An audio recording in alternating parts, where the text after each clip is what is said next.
The desert doesn't lie. It strips everything down to bone and truth. No shadows to hide in.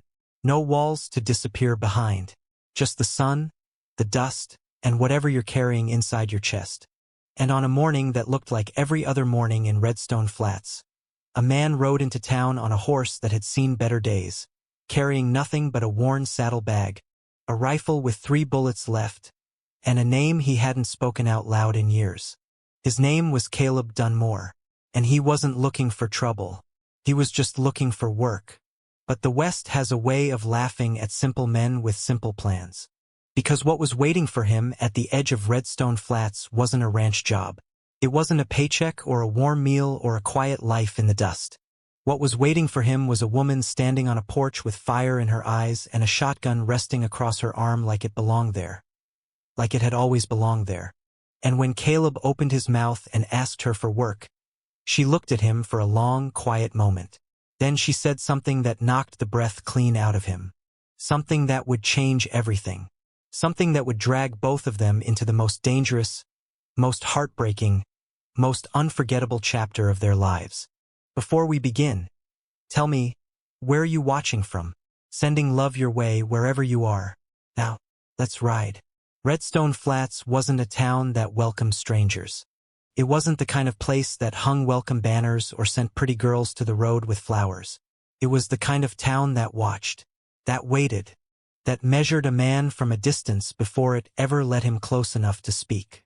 The main street was a single strip of packed dirt flanked by weathered buildings that leaned into each other like tired old men. There was a general store with a cracked window.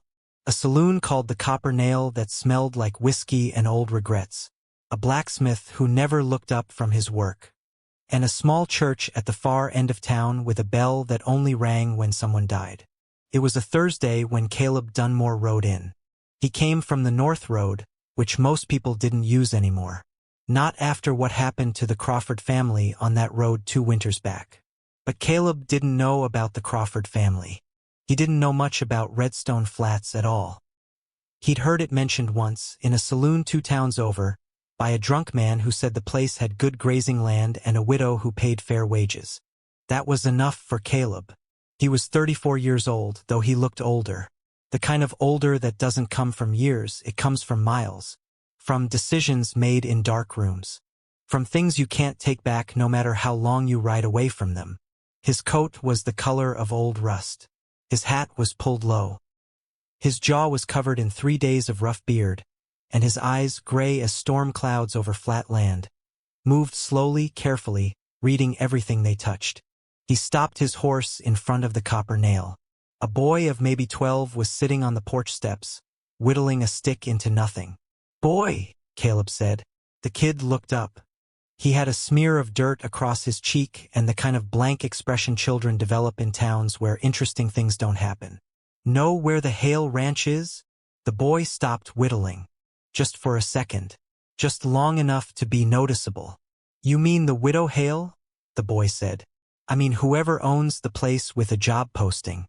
Heard it at the Sagebrush Inn 2 counties over. Said they needed a ranch hand." The boy looked at him for a moment. Then he pointed down the main street, past the church, toward a road that bent left and disappeared into flat scrubland. "Follow that road about 1.5 miles. You'll see a split rail fence. Cross through the gate and keep going till you hit the house." Caleb nodded, touched the brim of his hat, started moving. "Mr." the boy called after him. Caleb stopped but didn't turn all the way around. 3 men went out there last month for that same job," the boy said. "All 3 of them came back." Caleb waited. "Came back fast," the boy added. There was something in the way he said it. Not like a warning exactly. More like a fact that was also a mystery. Caleb let it sit for a moment, then nudged his horse forward without another word. The road bent left just like the boy said. The scrubland opened up on both sides. Brown grass, red dirt, a sky so wide it made a man feel small. A hawk circled somewhere high above, lazy and patient. The kind of bird that doesn't rush. The kind that knows something is coming and is simply waiting for it to arrive. The split rail fence appeared. Then the gate. Then the road beyond it, running straight toward a low, wide house built from dark timber. There was a barn behind it, red-painted and solid-looking. A water trough near the entrance. 2 horses in a paddock to the right. And on the porch of that house, standing with her arms crossed and a double-barrel shotgun resting in the crook of her elbow like it weighed nothing at all, was Eleanor Hale. Caleb slowed his horse as he came through the gate. She didn't move. He stopped about 20 feet from the porch steps, took off his hat, held it in both hands. The sun was behind him, and she was squinting slightly. Not from the light, but from something inside herself. Some old habit of judgment she'd built up over years. "Name's Caleb Dunmore," he said. "Heard you needed a ranch hand." She didn't answer right away. She looked at him the way a woman looks at a door she's not sure she should open. Slow, careful, reading every grain of wood. "How long you been riding?" she asked finally. "Couple weeks." "Where from?" "North." She waited like she expected more. He didn't give more. She stepped down off the porch then, just one step, and tilted her head slightly. She was maybe 30, maybe a little past it. Dark hair pulled back. A face that might have been soft once, before whatever had happened to it happened. Her jaw was set. Her eyes were dark brown and absolutely still. "I've had 3 men come out here asking about that job," she said. Caleb nodded. "Boy in town told me." "Did he tell you why they left?" "No." Eleanor looked at him for another long beat. Then she said something. Something quiet and direct and utterly unexpected. Something that landed in Caleb's chest like a stone dropped into still water. "I don't need a ranch hand," she said. He blinked. "I need a husband." The hawk above them let out a cry. Far away, sharp and thin. And Caleb Dunmore stood there in the red dust, holding his hat, with absolutely nothing to say. For a long moment, the only sound was the wind. It moved through the scrubland like it had somewhere to be, pulling at the dry grass, pushing dust across the red earth. The horses in the paddock shifted. One of them snorted softly. Caleb didn't laugh. He wanted to. There was a version of him, younger, less tired, who might have laughed. Who might have tipped his hat and ridden right back out through that gate without another word. But something kept him planted there in the dust, looking up at Eleanor Hale, trying to understand what exactly was happening. "Say that again," he said. "I said I need a husband." Her voice didn't waver, didn't apologize. "Not a ranch hand, not a hired gun. A husband, a legal one, with a ring and a ceremony and a name on paper." Caleb put his hat back on his head slowly. "Ma'am," he said, "we just met." "I know that. And you're asking me to marry you." "I'm explaining a situation," she said. "Whether you walk back through that gate or stay to hear the rest of it is your business." He studied her face for any sign that this was a test, or a joke, or some kind of trap. He'd ridden into traps before. He knew what they felt like from the outside. There was always something too smooth about them, like wood that's been sanded too clean. But this didn't feel smooth. This felt jagged and honest and a little desperate. This felt real. "I'll hear the rest," he said.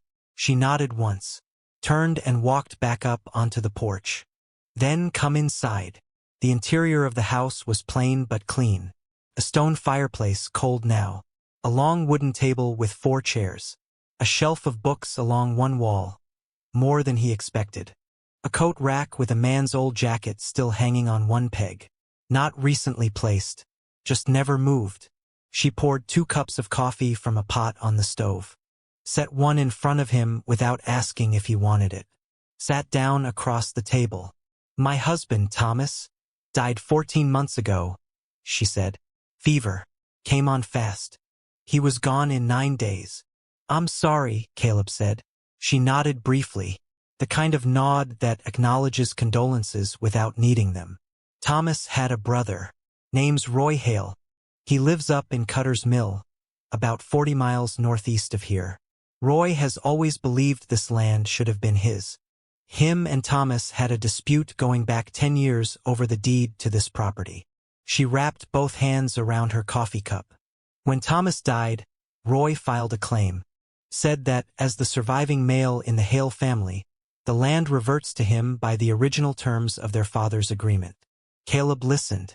His coffee sat untouched. Is that legal? He asked. He's got a lawyer who says it is, Eleanor said. I've got a lawyer in town who says it isn't. But here's the problem. She paused. The judge who's going to rule on this is coming from Harrow County. He'll be in Redstone Flats in 6 weeks. And Roy knows that judge. Knows him well. Her jaw tightened almost imperceptibly. I need to change the nature of this dispute before that judge arrives. Caleb leaned forward slightly. How does marrying me change anything? Because Roy's claim rests on the idea that this ranch has no male head of household, she said. That as a widow alone, I'm not fit to manage the deed or the property. He's been telling people in town that I can't run this place, that I need a guardian, that Thomas would have wanted the land in the family. She looked at Caleb with those absolutely still brown eyes.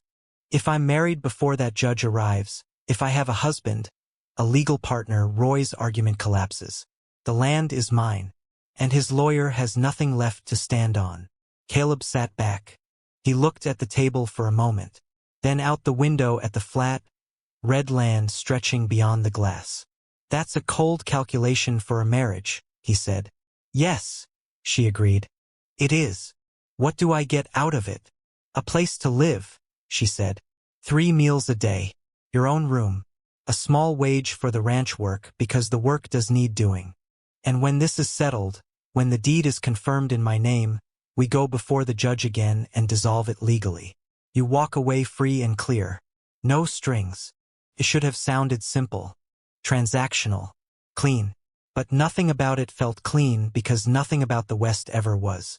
You said 3 men came out here for the ranch hand job, Caleb said. Yes. You gave them this same offer? She looked at him. Yes. And they all left. They all left. Fast, he added, echoing the boy from town. The corner of her mouth moved. Not quite a smile.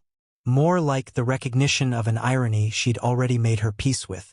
Men like to believe they're brave until bravery requires something they didn't sign up for. Caleb looked at the old jacket still hanging on the coat rack. Thomas's jacket. She hadn't moved it. He wondered what that meant. Whether she was still grieving or just hadn't gotten around to it. Whether there was a difference. Roy Hale, Caleb said slowly. He's just a man with a lawyer? Something shifted in Eleanor's eyes. Just barely. Like a shadow passing behind glass. Roy Hale, she said carefully, is a man with a lawyer, 2 hired guns, and absolutely no interest in losing. The word guns settled over the room like dust after a stampede. And Caleb understood then that this was never going to be simple. It was never going to be clean. And walking back through that gate, right now before it went any further, was probably the wisest thing he could do. He picked up the coffee cup, drank from it slowly, set it back down. When do you want to do it? He said. Redstone Flats had a preacher named Aldous Finch who was 70 years old and smelled like pine soap and old sermons. He was small and thin with a crown of white hair and a handshake that was surprisingly firm. He'd been performing marriages and funerals in this town for 23 years, and in his experience, the two had more in common than most people like to admit. Both involved witnesses. Both involved something dying. And both required a kind of courage that people rarely discussed out loud. He performed the ceremony on a Saturday morning in the little church at the end of the main street. There were no flowers, no decorations, no guests except for Eleanor's hired man, a weathered Mexican named Domingo, who stood near the door with his hat over his chest and said nothing throughout. Caleb wore his same coat, brushed clean. Eleanor wore a plain blue dress that was clearly her best one, worn only for serious occasions. She didn't carry anything. There was no bouquet. They stood before Aldous Finch and repeated the words he gave them. When it was done, when Finch closed his Bible and looked at them both over his glasses, he said something quiet that wasn't part of any ceremony. This land takes everything, he said. Try not to let it take each other. Then he signed the paper and handed it to Eleanor. They walked out of the church into the Saturday morning light. And the town watched. Not obviously, not rudely, but the way small towns always watch, through windows, through the slant of eyes at the edge of vision, through the pausing of men in doorways who pretend to be looking at the sky. The boy from the porch of the Copper Nail was there. He looked at Caleb with something like astonishment. Caleb gave him a brief nod. In the days that followed, Caleb learned the ranch. He was a capable man with his hands. He could fix a broken fence rail in half the time most men could.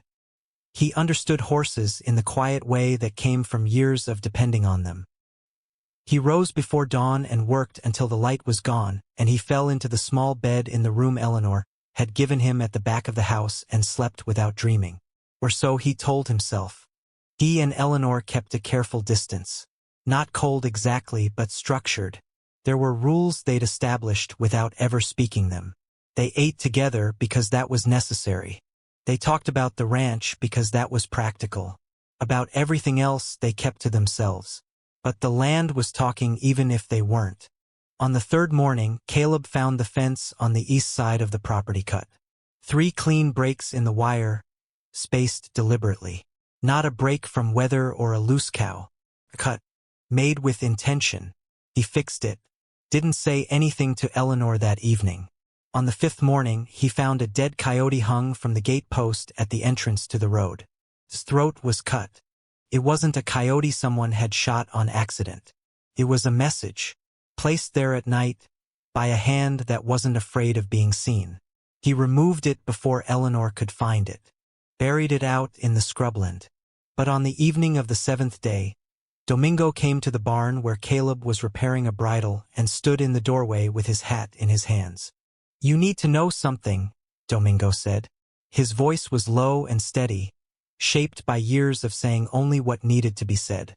"Then say it," Caleb replied. "Roy Hale sent a man into town 2 days after your wedding," Domingo said. "Man went to see Deputy Chester. I know this because I was in the Copper Nail when they talked. They didn't know I was there." "What did they say?" Domingo looked at him with flat, honest eyes.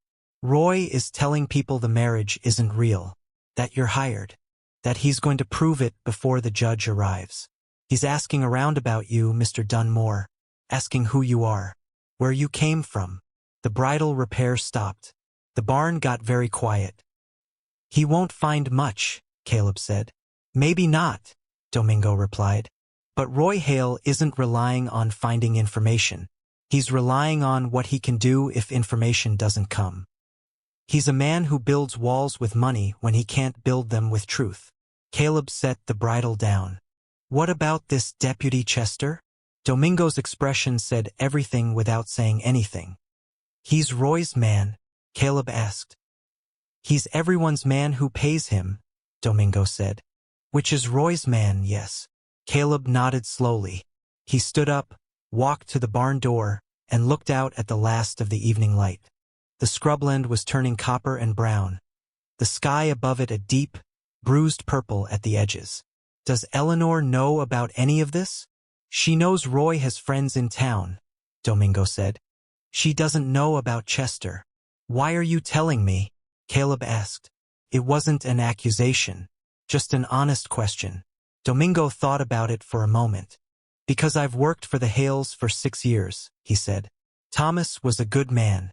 Roy Hale is not. And because Miss Eleanor deserves someone standing next to her who knows what direction the danger is coming from." He put his hat back on, turned to go. "Domingo," Caleb said. The older man stopped. "The fence on the east side. The coyote at the gate." Domingo turned halfway around. "Roy's men," he said simply. Then he walked back toward the house through the copper evening light, and Caleb stood in the barn door alone, watching the darkness creep in across the flat land. He had 3 bullets in his rifle. He thought about that for a moment. Then he went to the saddle bag in the corner of the barn, reached past the worn lining, and pulled out a box of ammunition he'd been saving for a long time. He didn't know yet exactly what was coming. But the West had been teaching him its lessons for years, and the main one was this: whatever was coming, it was already on its way. Roy Hale arrived on a Wednesday. He came with 2 men riding behind him, which was one more than strictly necessary and exactly the right number to make a point. His horse was a pale gray, the kind of horse that costs money. He wore a dark coat, well-fitted, and a hat with a silver band around the crown. He was Thomas's brother, but you would never have guessed it by looking. Thomas, from the photograph on Eleanor's shelf, had been lean and quiet-looking, with honest eyes. Roy Hale looked like a man who'd spent years learning how to appear reasonable while being something else entirely. He rode up the road to the house and stopped outside the gate. Caleb was on the porch when he arrived. He'd been there for 10 minutes already. He didn't know how he'd known Roy was coming. Something in the stillness of the morning. Something in the way the hawk had appeared again, circling high overhead. He'd come to associate that bird with the approach of things he'd rather not deal with. Roy stayed in the saddle. His 2 men hung back 20 feet behind him, positioned like parentheses around a statement. "You must be the husband," Roy said. His voice was rich and practiced. The voice of a man who'd talked his way through many situations and fully intended to talk his way through this one. "And you must be Roy," Caleb said. Roy smiled. It didn't touch his eyes. "She moved fast," he said, glancing at the house behind Caleb. "I'll give her that. Thomas always said she was resourceful." "What do you want, Roy?" "I want to talk to Eleanor. She's busy." Roy's smile thinned slightly at the edges. "This is still legally contested property, friend. I have every right to be here." "You're here," Caleb said. "You're talking to me. What do you want?" Roy looked at him for a long moment with the particular expression of a man recalculating. "I want to make Eleanor an offer," he said finally. "A generous one. I'll pay her fair market value for this property. More than fair. She can take that money, go anywhere she likes, start fresh. This doesn't have to be a fight." "It's not a fight," Caleb said. "It's her land."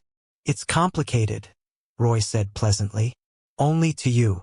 Roy tilted his head. The pleasantness didn't leave his face, but something darker came up behind it, the way a shadow comes up behind a candle flame. "Who are you, exactly?" Roy asked. "Where are you from? Because nobody in Redstone Flats seems to know a thing about you. And that's interesting to me." Caleb said nothing. A man shows up from nowhere, marries a widow in distress inside a week. No history, no roots, no one who can vouch for him. Roy shrugged with exaggerated thoughtfulness. "That looks to me like a man who's hiding something. Or a man who keeps to himself," Caleb replied. "Thin difference." The door of the house opened and Eleanor stepped out. She stood beside Caleb, and for a moment, Roy looked at both of them together. Something moved across his face. Not quite anger, not quite surprise.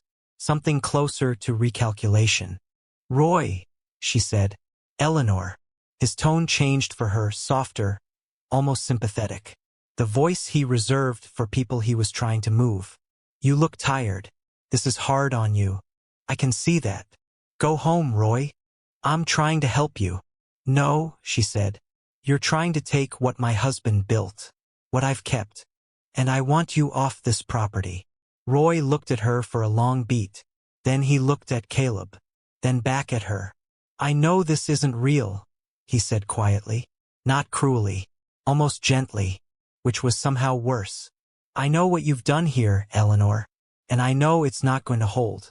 The judge is a careful man. He'll ask questions. He'll ask this husband of yours things that a real husband would know, and a paid man wouldn't." He turned his horse around, slow and deliberate, like he had all the time in the world. "My offer stands," he said without looking back. "A week, Eleanor. Think about it." His 2 men parted to let him through, then fell in behind him as he rode back down the road and disappeared where it bent into the scrubland. The ranch was quiet again. The hawk was gone.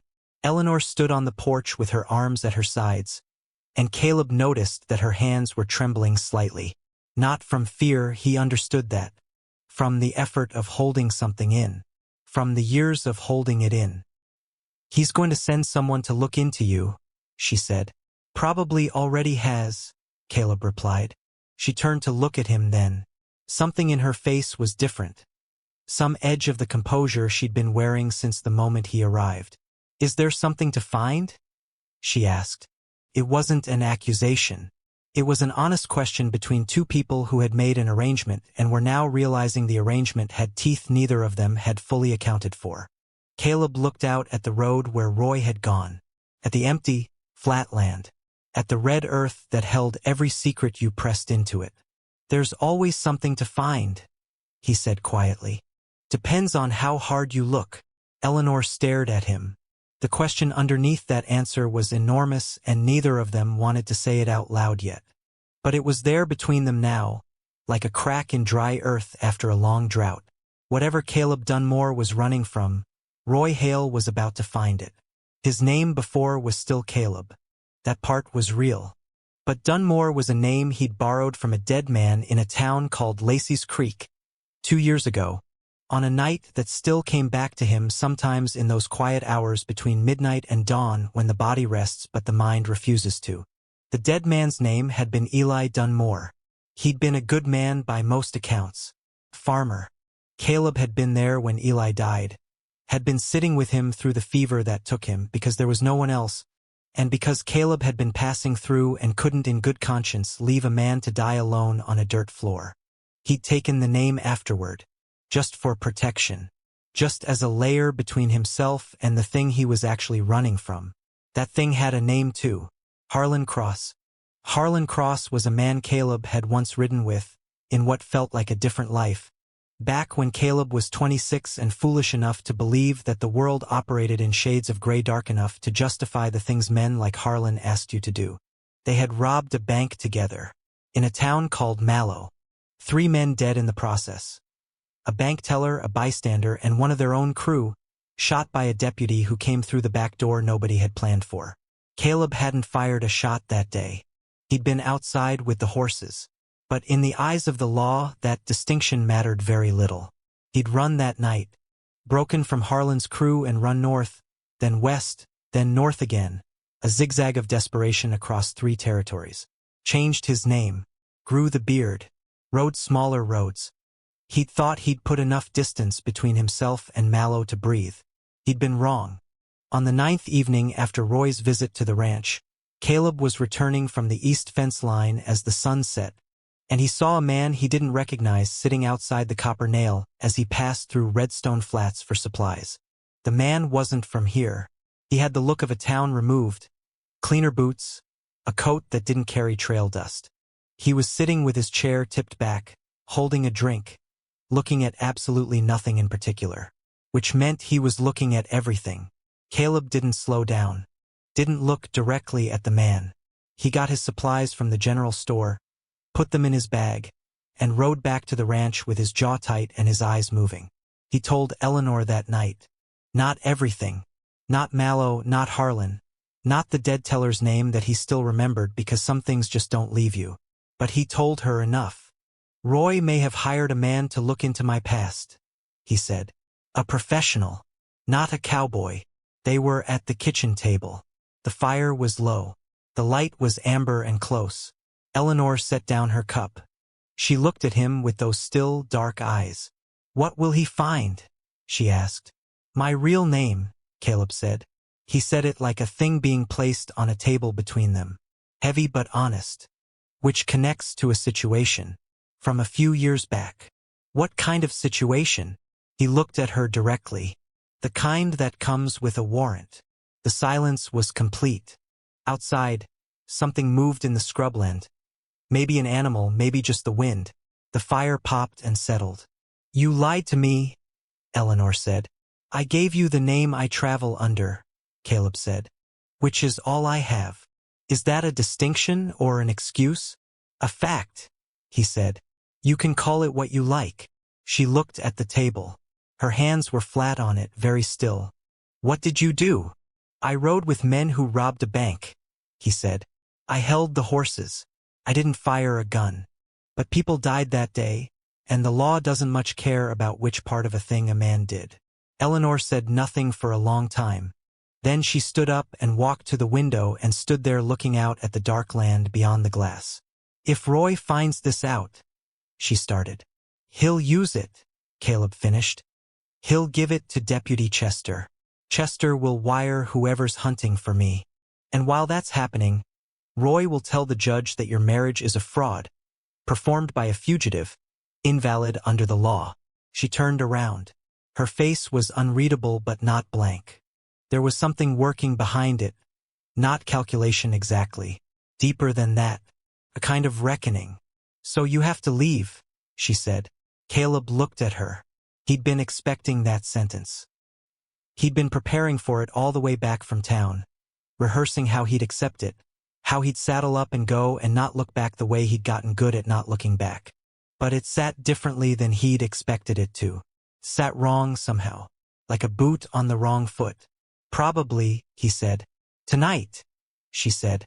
Not cruelly, not with anger, just with the same practical directness she applied to everything. If that man in town is Roy's, he'll act fast. You should be gone before morning. Caleb stood up slowly, walked to the door, stopped, turned. The land is yours, Eleanor, he said. Whatever happens to me, that land is yours. Don't let Roy Hale talk you into believing different. She looked at him, and for the first time since he'd arrived on this property, something in Eleanor Hale's face cracked open. Just slightly, just enough to let something through. Not tears, just the truth of a person behind all the walls. Go, she said softly. He went. He was halfway to the barn when he heard it. The sound of horses on the road. More than one. Coming fast. There were 4 of them. They came through the gate without stopping, which told Caleb everything he needed to know about their intentions. Men with legal business knock. Men with other kinds of business ride straight through. 2 of Roy's hired hands. Deputy Chester, recognizable even in the dark by the badge catching the moonlight. And one more man, the one from the Copper Nail. The professional.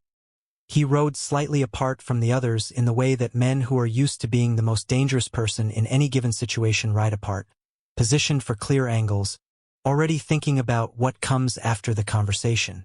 Caleb stepped out of the barn shadow and stopped in the open ground between the barn and the house. For against 1. 3 bullets, no, he'd reloaded. A full box now. 13 rounds if he counted straight. But counting bullets when you're outnumbered 4-1 is an exercise in mathematics that only matters if you're fast enough for it to matter. Chester pulled up first. Caleb done more, he said loudly. His voice carried the particular authority of a man who believes his badge will solve the problem before his gun needs to. Chester, Caleb replied. That your real name?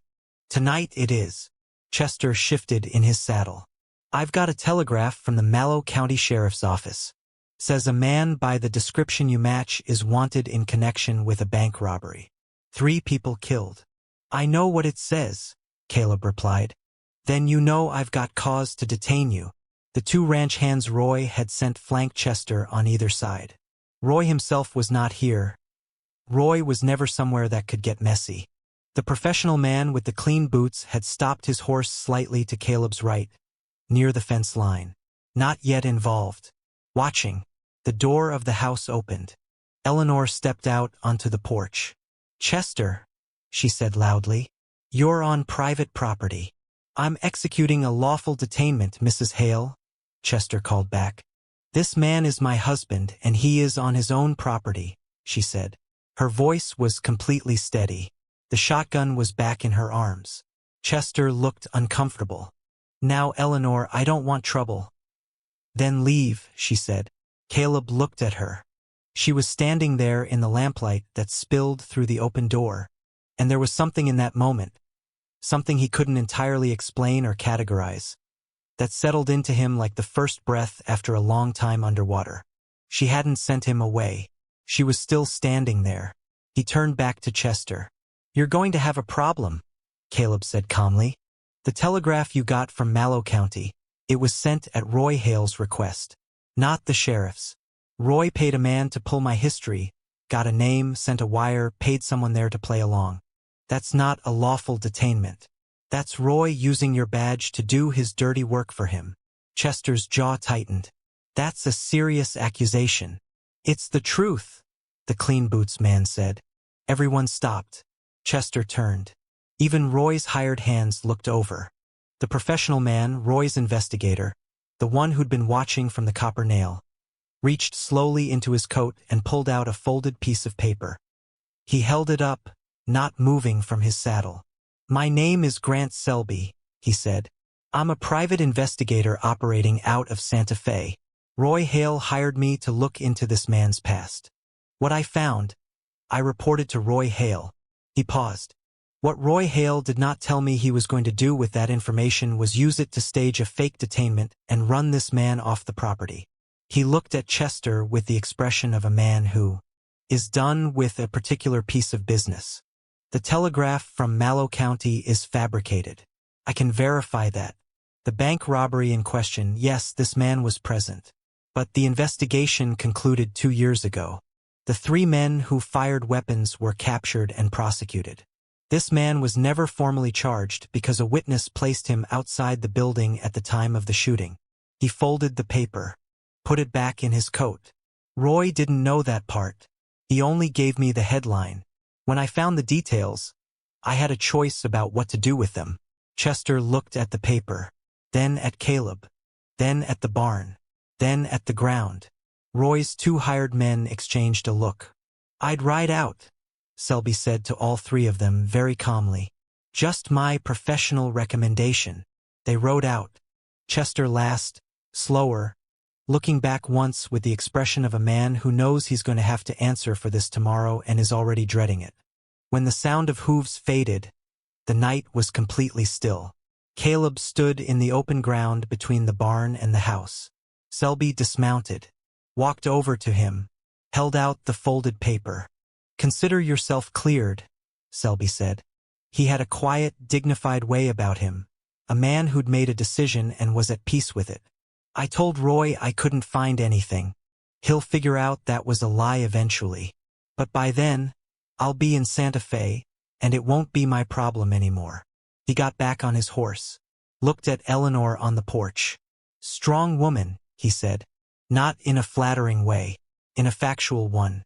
Then he rode through the gate and turned north and was gone.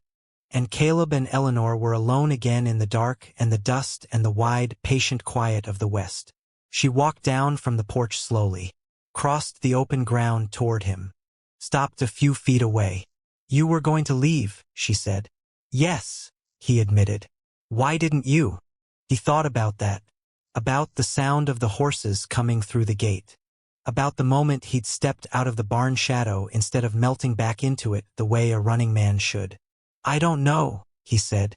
She looked at him. Something in her face had changed, not dramatically. Not like the stories where a dam bursts and everything comes flooding out. Just a quiet, small change. Like a window being opened in a room that's been shut for too long. "The land needs work," she said finally. "I know," he replied. "The east fence keeps breaking. I'll fix it." She looked at him for a long beat in the dark. Then she turned and walked back toward the house. At the door she stopped, looked back over her shoulder. "Caleb," she said. It was the first time she'd used his first name alone, without the last name, without the formal address. He waited. "Thank you," she said. Then she went inside. And Caleb stood out there in the red dust and the moonlight, with the flat land stretching out in every direction around him. And for the first time in as long as he could remember, he didn't feel the need to run. Roy Hale's legal claim collapsed 4 weeks later. When the judge from Harrow County arrived in Redstone Flats, he found a married couple, a signed certificate, a credible witness in Aldous Finch, and a ranch operating on solid ground. Roy's lawyer presented his argument about the original deed. Eleanor's lawyer presented the marriage certificate and 3 years of tax records in Eleanor's name. The judge ruled in 40 minutes. The land was hers. Roy Hale rode out of Redstone Flats the following morning and didn't come back. Some people said he went east. Some said north. The boy on the porch of the Copper Nail watched him go and then went back to whittling his stick, unmoved. Deputy Chester resigned from his position 2 weeks after that. Nobody was particularly surprised.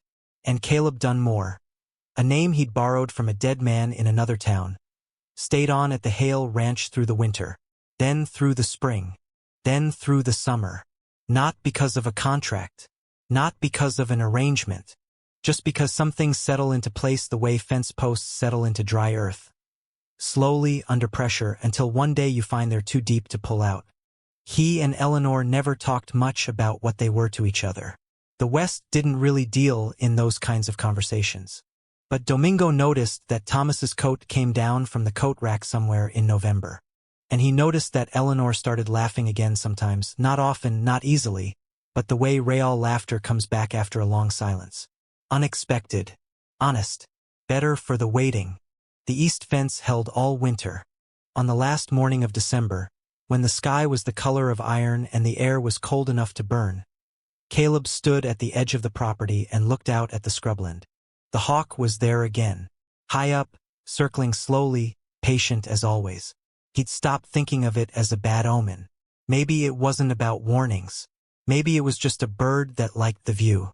He heard the door of the house open behind him, heard footsteps in the frost. Eleanor came and stood beside him. They didn't say anything for a while, just looked out at the land together, at the flat, red, honest, unforgiving, beautiful land. "What are you thinking?" she asked eventually. He considered the question. "That this is a hard place," he said. "But it's a real one." She nodded slowly. "Yes," she said. "It is." The hawk made one more wide circle overhead, and then it was gone, somewhere beyond the ridge into whatever lay past the horizon.